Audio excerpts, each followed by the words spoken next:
ಈ ದೇವಸ್ಥಾನ ಬೆಂಗಳೂರು ನಗರ ಜಿಲ್ಲೆ ವ್ಯಾಪ್ತಿಯಲ್ಲಿ ಬರುತ್ತೆ.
ಈ ದೇವಸ್ಥಾನ ಬೆಂಗಳೂರು ನಗರ ಜಿಲ್ಲೆ ವ್ಯಾಪ್ತಿಯಲ್ಲಿ ಬರುತ್ತೆ. ಚಿಕ್ಕಜಾಲ ಹೋಬಳಿ, ಬೆಂಗಳೂರು. ಇದು ಯಲಹಂಕ ತಾಲ್ಲೂಕಿಗೆ ಸೇರಿದ್ದಾಗಿದೆ. ಇಲ್ಲಿ ಅಕ್ಕಯ್ಯಮ್ಮನ ದೇವಸ್ಥಾನ ಅಂತ ಇದನ್ನು ಕರೀತಾರೆ. ಇದು ಹುತ್ನಳ್ಳಿ, ಮಾರನಾಯನಹಳ್ಳಿ ಗ್ರಾಮದ ವ್ಯಾಪ್ತಿಗಳಲ್ಲಿ ಬರುತ್ತೆ. ಚಿಕ್ಕಜಾಲ, ವಿದ್ಯಾನಗರ ಸರೌಂಡಿಂಗ್ಸು ಇಲ್ಲಿ ಬರುತ್ತೆ. ಇದರ ವ್ಯಾಪ್ತಿಯಲ್ಲಿ ಈ ದೇವಸ್ಥಾನ ಬರುತ್ತೆ. ಇದು ಅಕ್ಕಯ್ಯಮ್ಮನ ದೇವಸ್ಥಾನ ಅಂತ ಇದಕ್ಕೆ ಹೆಸರಿದೆ. ಅಕ್ಕಯ್ಯಮ್ಮನ ದೇವಸ್ಥಾನ ಅಂತಂದರೆ ಬ್ರಾಹ್ಮ್ಯಾದಿ ಸಪ್ತಮಾತೃಕೆ ಇರುವಂಥ 7 ಜನ ಅಕ್ಕಂಗಿಯರು, ಬ್ರಾಹ್ಮಿ, ಮಾಹೇಶ್ವರಿ, ಕೌಮಾರಿ, ವೈಷ್ಣವಿ, ವಾರಾಹಿ, ಇಂದ್ರಾಣಿ, ಚಾಮುಂಡಿ ಅಂತ ಹೇಳಿಬಿಟ್ಟು 7 ಜನ ಅಕ್ಕಂಗಿಯರು. ಈ ಕಡೆ ದೇವಸ್ಥಾನದಲ್ಲಿ ಬಾಲಗಣಪತಿ, ಆ ಕಡೆ ವೀರಭದ್ರೇಶ್ವರ, ಮುಂದ್ಗಡೆ ಮುನೇಶ್ವರ ಸ್ವಾಮಿ ಕ್ಷೇತ್ರಪಾಲಕರು, ಮಧ್ಯೆ ಕೊಳ ಇದೆ. ಆ ಕೊಳ ಭಾರಿ ಪ್ರಸಿದ್ಧವಾದಂಥದ್ದು. ಅದರಲ್ಲಿನ ನೀರು ಭಾರಿ ಮೌಲ್ಯ ಇರುವಂಥ ತೀರ್ಥ ಆಗಿದೆ.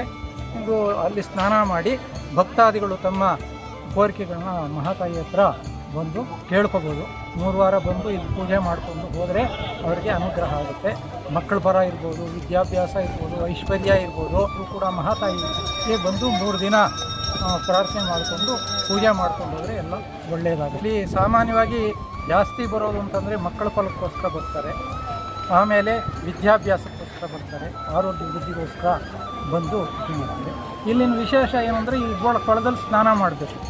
ಕೊಳದಲ್ಲಿ ಸ್ನಾನ ಮಾಡಿ ಪ್ರದಕ್ಷಿಣೆ ಮಹಾಮಂಗಳಾರತಿ ತಗೊಂಡು ಅವರ ಕೋರಿಕೆಗಳೇನಿದೆ ಮಹಾತಾಯಿ ಕೇಳಬೇಕು. ಸ್ಥಳಗಳು ಇದು ಅಕ್ಕಯ್ಯಮ್ಮನ ದೇವಸ್ಥಾನ, ಮುಂದ್ಗಡೆ ಇದು ಮುನೇಶ್ವರ ದೇವಸ್ಥಾನ, ಮೇಲ್ಗಡೆ ಭೀಮೇಶ್ವರನ ದೇವಸ್ಥಾನ, ರಾಮರ ದೇವಸ್ಥಾನ ಇದೆ. ಆ ಕಡೆ ಕೈವಾರ ತಾತನ ದೇವಸ್ಥಾನ ಒಂದು ಹೊಸದಾಗಿದೆ. ಆಂಜನೇಯ ಸ್ವಾಮಿ ದೇವಸ್ಥಾನ ಒಂದಿದೆ. ಈ ಕಡೆ ದಕ್ಷಿಣಕ್ಕೆ ಕಾಳಿಕಾಂಬ ದೇವಸ್ಥಾನ. ಇವು ಇಲ್ಲಿನ ಕ್ಷೇತ್ರಗಳು. ಇಲ್ಲಿ ಎಲ್ಲ ಪೂರ್ವ ಕಾಲದಿಂದ ಕೂಡ ನೋಡ್ಕೊಂಡು ಬರ್ತಾಯಿದೆ. ಈ ದೇವಸ್ಥಾನಕ್ಕೂ ಅಕ್ಕಯ್ಯಮ್ಮನ ದೇವಸ್ಥಾನಕ್ಕೂ ಸುಮಾರು 300 ವರ್ಷಕ್ಕೂ ಮೇಲ್ಪಟ್ಟು ಇತಿಹಾಸ ಇದೆ. ಇದು ಏನು ಅಂತಂದರೆ ಗದ್ದಿಗೆ ಪೂಜೆ ಅಂತ ಹೇಳಿಬಿಟ್ಟು ಇಲ್ಲಿ ಶಿಲೆಗಳನ್ನ ಇಟ್ಕೊಂಡು ಮೊದಲು ಪೂಜೆ ಮಾಡ್ತಾಯಿದ್ರು. 1978ರಲ್ಲಿ ವಿಗ್ರಹಗಳು ಪ್ರತಿಷ್ಠಾಪನೆ ಆಗಿದೆ. ಅಲ್ಲಿಂದ ಇಲ್ಲಿ ನಡ್ಕೊಂಡು ಬರ್ತಾಯಿದೆ. ಈಗ ದೇವಸ್ಥಾನಕ್ಕೆ ಹೊಸದಾಗಿ ಕಟ್ಟಬೇಕು ಅಂತ ಹೇಳಿಬಿಟ್ಟು ಪ್ರಯತ್ನ ನಡೀತಾ ಇದೆ.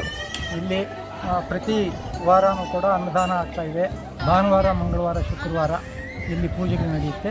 ಆ ದಿನ ಅನ್ನಪ್ರಸಾದ ಇರುತ್ತೆ. ವಿಶೇಷ ಪೂಜೆ ಇವಾಗ ವರ್ಷದಲ್ಲಿ 15 ದಿವಸ ಕಾಮನ ಪೌರ್ಣಮಿಯಿಂದ ಯುಗಾದಿ ಮೊದಲವರೆಗೂ ಜಾತ್ರಾ ಕಾಲ ಅಂತ ಇಲ್ಲಿ ನಡೆಯುತ್ತೆ.